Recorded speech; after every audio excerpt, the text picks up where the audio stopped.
Hi, I'm Mandy Flint. This is Elisabet Vinberg Hearn. We're leadership strategists, so we look into the future, look at what's happening, and then look back into what's happening today, and therefore what should we be preparing for in terms of leadership.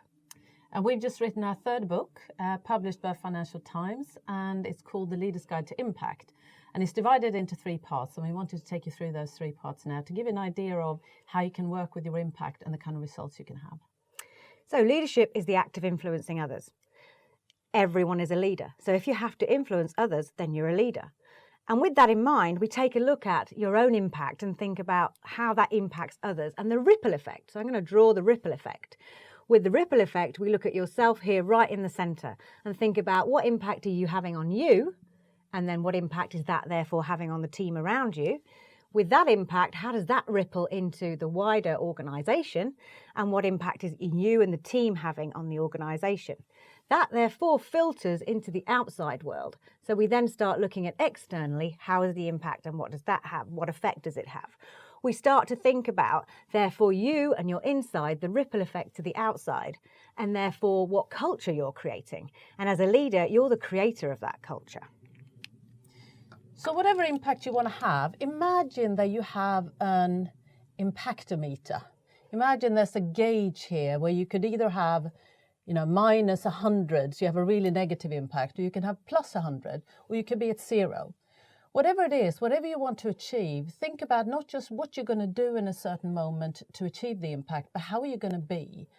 And then start to think about what you need to do in order to shift the gauge higher up, if indeed you want to have better impact. So we start looking at part 2 in the book. In part 2 in the book, we look at executive presence. So executive presence means you don't have to be an executive. It means there's a presence that you have from your impact. And we've been researching and studying that. And in studying it, we've come up with the executive presence sweet spot. Here we talk about the different ways that we can think about looking at executive presence. So the first way is thinking about demonstrating confidence. So here we look at how confident you look, how confident you appear, and how that comes across to others. We then start thinking about how much you are inspiring and relating to others. So we are inspiring and relating to others. So to be inspiring, you need to be inspired. So how is that coming from within? We also link it to a communication and coaching. So communication and coaching being the way that you are interacting with others. And if you're listening, if you're asking the right questions, not just giving the answers, but coaching others both in a positive way and also in a developmental way. We connect that with showing respect. So showing respect to others is a fundamental way of thinking about the behaviours that are needed in terms of executive presence. So we need to demonstrate we're showing respect, we're giving credit to others when credit's due, and making that connection. We therefore finally look at we need to be relating to the vision and the strategy. So we always need to be thinking what's ahead, what's coming up, and how are we describing that? How are we allowing people to make the links and connections and translating that from the vision into the day-to-day? All of that makes up the sweet spot, which is right in the middle, which means we need a bit of all of them, but we need to dial up and dial down when we need those different behaviours. Now, you can also say that ultimately impact is about stakeholder management. Who are your stakeholders? Who are the people you want to have a really good, positive, strong impact on? And of course, you have your employees, if you're a leader, people that report to you. You have your peers, you have your boss, you have the board of directors maybe, and even the world around, your customers and the press and the media may be around. And all of those are factors you need to look at. So one of the things we really recommend that you do is you have a look at and say, okay, who are my stakeholders? Do a little simple stakeholder map and you say, okay, so what level of interest do these people have in the work that I do? How much power do they have over the work I do? And you go from low to high here. So, for example, imagine your boss probably has a lot of power and a lot of interest in what you do. So they would end up here and you need to manage them very closely. Whereas there may be other ones that are, they have low interest and low power. And for that reason, you don't want to spend too much time on them because they don't want it and you don't want it. So this is crucial when it comes to impact, to really consider your stakeholders. They're not all the same and they're going to be needing different things from you.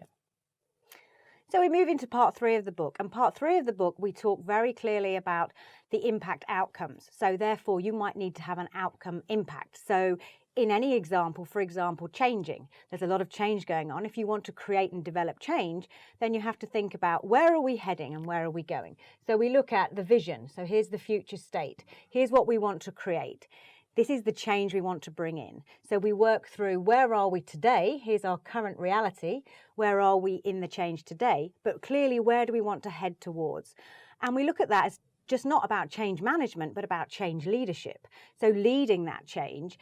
The clearer the vision, the clearer the strategy around what we really want to create, the stronger the pull towards that and the less the pull to today. So if we're trying to develop a change culture, a change dynamic, we need to make this very clear. Where's the vision? What are we going towards? And we might shift along the way. We might move in different ways off the path, but we're always adjusting back to that path.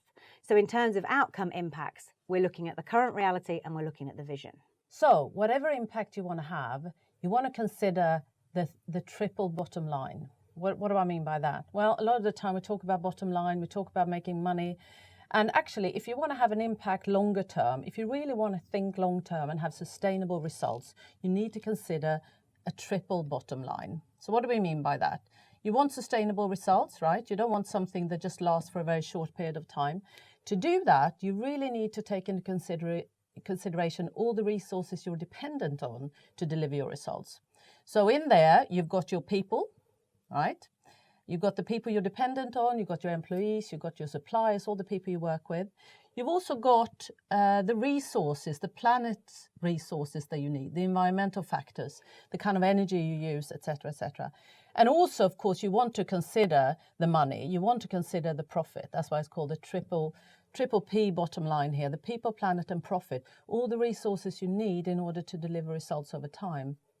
They really need to be on your radar as you're thinking about the kind of impact you want to have.